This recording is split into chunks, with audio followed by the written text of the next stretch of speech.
Hello students, आज मैं आपके सामने acidity of aromatic carboxylic acid part 2 लेकर के आया हूँ। जैसा कि मैंने इससे पहले जो है एलिफेटिक कार्बोक्सिलिक एसिड का वीडियो बनाया था, acidic strength of aliphatic carboxylic acid.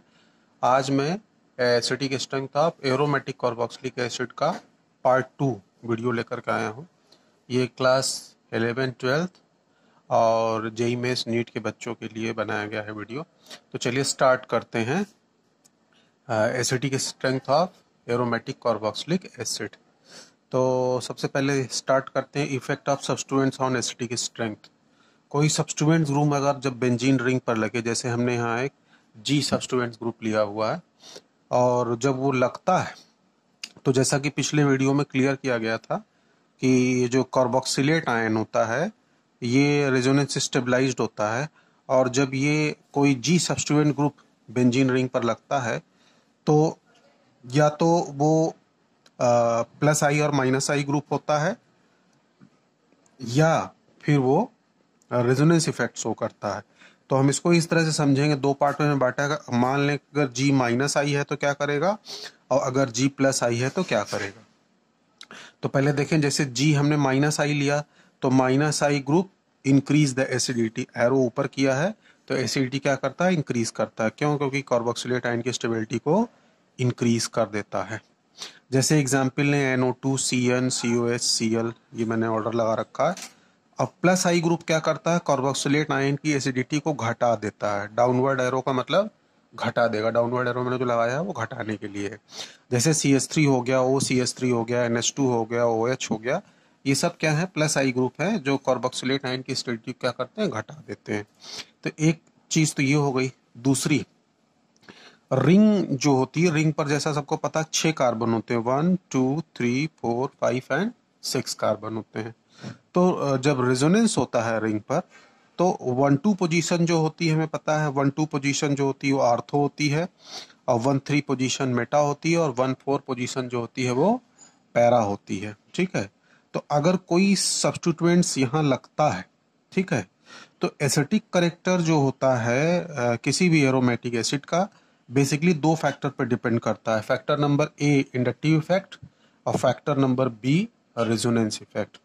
Inductive effect A and resonance effect. अब एक बड़ा इंपॉर्टेंट पॉइंट ये है कि जो इंडक्टिव इफेक्ट होता है रिंग पर, बेंजोइक एसिड में जो बेंजीन रिंग है उस रिंग पर जो इंडक्टिव इफेक्ट होता है, चाहे वो प्लस आई हो चाहे वो माइनस आई हो, वो ऑर्थो मेटा पैरा तीनों पोजीशन पर ऑपरेट होता है।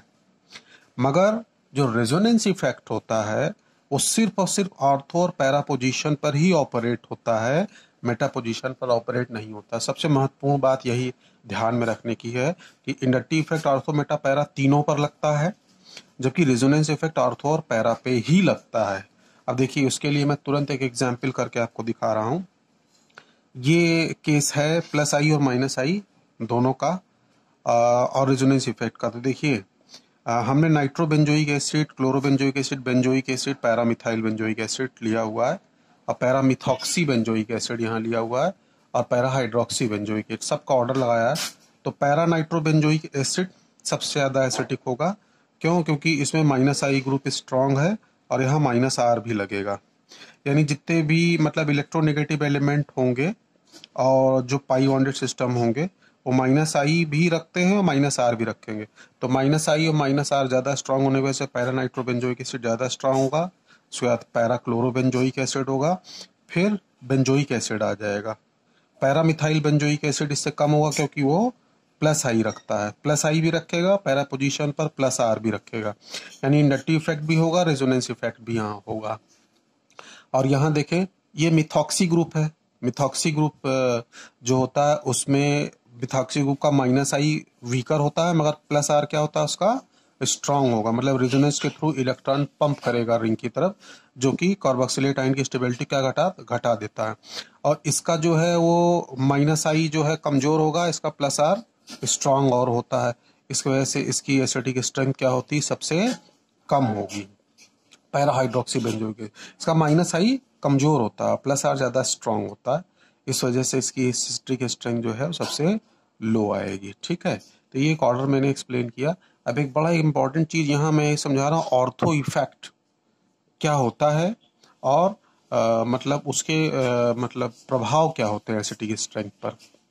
All ortho substituted is substituted, all the ortho substituted plus I and minus I group, जितने भी प्लस आई और माइनस आई ग्रुप, चाहे वो माइनस आई हो चाहे प्लस आई हो, अगर वो ऑर्थो पोजीशन पर लग रहे हैं, यहाँ मैं दिखा रहा हूँ, देखिए आपको, ये है 1 2 पोजीशन, ये है ऑर्थो, ये ऑर्थो पोजीशन है।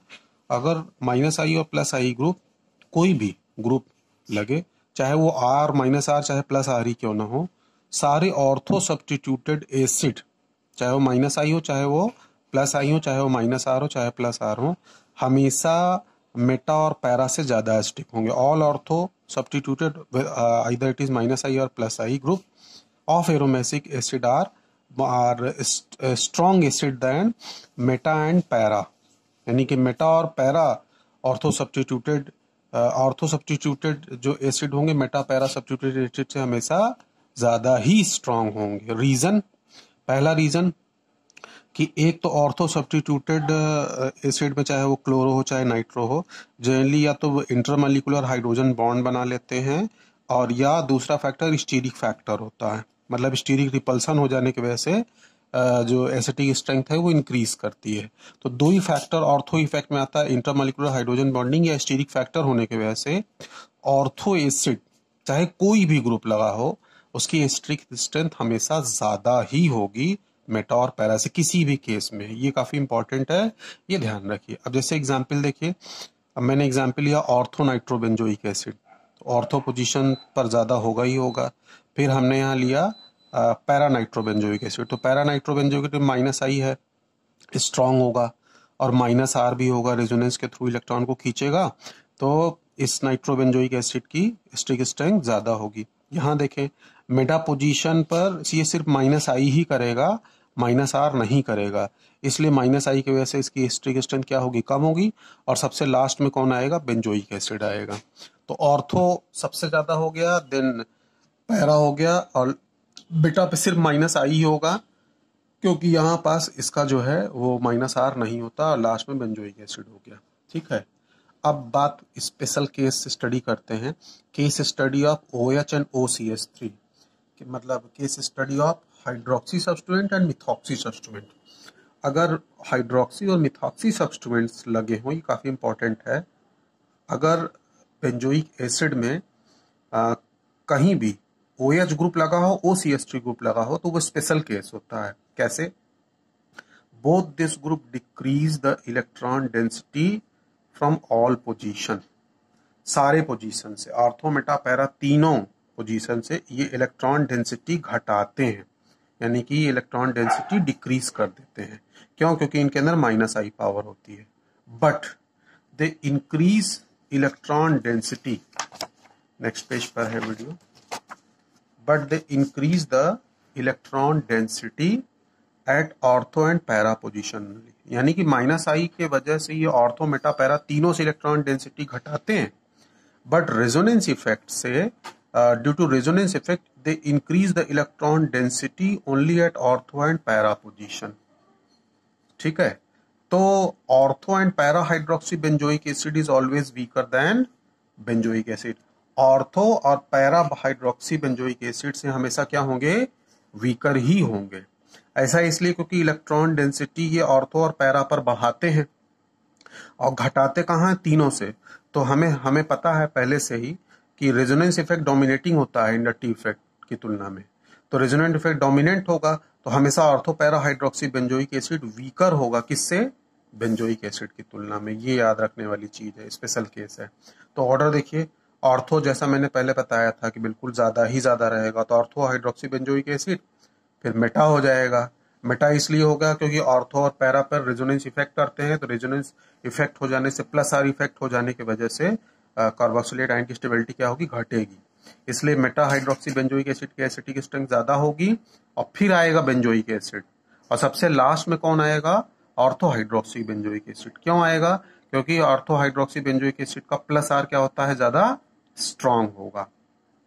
यहाँ मेटा पोजीशन पर ये मतलब यहाँ पास इलेक्ट्रॉन डेंसिटी प्लस आर इसकी नहीं हो पा रही है, ये सिर्फ यहाँ माइनस आई ही कर पा रहा है, मगर पैरा पोजीशन पर ये प्लस आर करता है, जैसा कि पीछे बताया गया। तो प्लस आर होने की वजह से जो पैरा हाइड्रोक्सी बेंजोइक एसिड होता है उसकी एसिटिक स्ट्रेंथ सबसे कम होती है। ऑर्डर अगर हम इसमें मिथाइल बेंजोइक एसिड में देखें हम, तो सबसे पहले कौन आएगा? ऑर्थो, जो केस मैंने बताया ऑर्थो सबसे पहले ऑर्थो मिथाइल बेंजोइक एसिड, और सेकंड में कौन आ जाएगा? बेंजोइक एसिड आ जाएगा। बेंजोइक एसिड इसलिए आ जाएगा क्योंकि जब इसको हम मेटा पोजीशन पर लगाएंगे तो मेटा पोजीशन पर प्लस आई ग्रुप लगने लगेगा, जो कि बेंजोइक एसिड की एसिटिक स्ट्रेंथ को घटा देगा। ठीक है।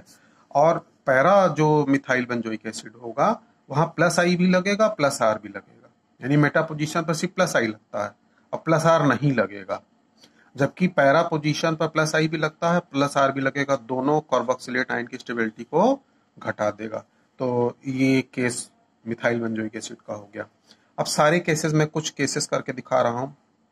जैसे देखिए मैंने यहाँ ऑर्थो नाइट्रोबेंजोइक एसिड का केस लिया, तो इसमें सबसे पहले ऑर्थो आएगा, देन पैरा आएगा, देन मेटा आएगा, लास्ट में बेंजोइक एसिड। अगर हम हाइड्रोक्सी बेंजोइक एसिड लें तो पहले ऑर्थो आएगा, फिर मेटा आएगा, फिर बेंजोइक एसिड आएगा और लास्ट में पैरा आएगा। अगर हम क्लोरोबेंजोइक एसिड लें तो ये ध्यान रहे कि हाइड्रोजन के बेंजोइक एसिड में ऑर्डर सिर्फ और सिर्फ माइनस आई से ही एक्सप्लेन होता है, उसमें प्लस आर नहीं होता है क्योंकि इलेक्ट्रोनेगेटिव होते हैं। तो सबसे पहले ऑर्थो आएगा, ऑर्थो चूंकि केस मैंने बताया कि ऑर्थो सब में ज्यादा आएगा। उसके बाद कौन आएगा? मेटा, क्योंकि मेटा पोजीशन से माइनस आई क्या होगा? ज्यादा स्ट्रांग होगा, और पैरा पोजीशन से माइनस आई कमजोर होगा। तो सबसे पहले ऑर्थो, मेटा, पैरा, और फिर सबसे लास्ट में बेंजोइक एसिड। ठीक है। तो ये ऊपर के केसेस मैंने समझाए, और लास्ट में देखें मैंने एक कंबाइंड ऑर्डर लिया हुआ है, para nitrobenzoic acid, para chlorobenzoic acid, फिर बेंजोइक एसिड। देखिए यहाँ से क्या लगने लगा? पैरा पोजीशन पर प्लस आई भी करेगा और प्लस आर भी करेगा, तो पैरा मिथाइल बेंजोइक एसिड हो जाएगा, और लास्ट में पैरा हाइड्रोक्सी बेंजोइक एसिड, क्योंकि इसका प्लस आर पावर जो है वो ज्यादा होता है CH3 की तुलना में। तो इस तरीके से हम जो है एरोमेटिक एसिड की कार्बोक्सिलिक एसिड की एसिटिक स्ट्रेंथ के बारे में हमने पार्ट 2 में पढ़ा। ये मतलब इस वीडियो से आपको जेई मेंस और नीट में क्वेश्चन जरूर देखने को मिलते हैं, क्योंकि एलिफैटिक एसिड और एरोमेटिक कार्बोक्सिलिक एसिड से क्वेश्चन जरूर आता है। तो वीडियो अगर पसंद आया हो तो मेरे चैनल को प्लीज सब्सक्राइब करें, लाइक शेयर करें। Thank you.